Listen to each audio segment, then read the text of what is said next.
دلوقتي يا جماعه عندنا عزومه النهارده، في بيتنا عزومه. عملت الكفته تمام، وحبيبه دلوقتي بتحط لها ميه البصل تمام، وادي الطحينه بتاعتها.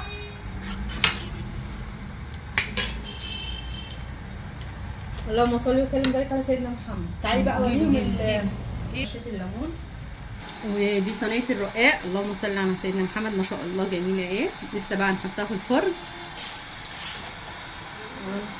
وادي البرياني، قصدي الكبسه تمام، كبسه بالفراخ.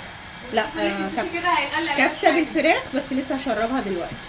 السيسي كده يعني حاجه بتقولك بصوا طبعا في ورق عنب برضه.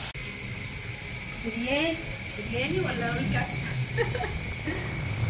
لا بس ما شاء الله كمان حتى الرزايه ماسكه نفسها يعني. ما انا قلت اهو عشان كده لان الحله صغيره.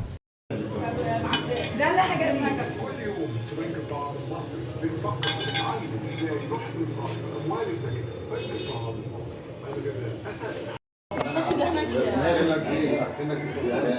مع بعض ان احنا جايين بس حضرتك تسافر ورجعت متاخر كده لا برضه مش هاكلها بس كده، انا بس هتكون مناسبة.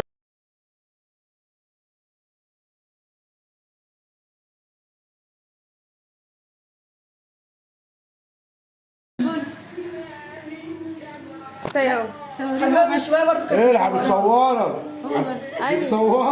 بتصورك زي بابا. اسمك ايه؟ سؤال محمد عطيه قلت لك كده. اسمك ايه؟ تليفوني بس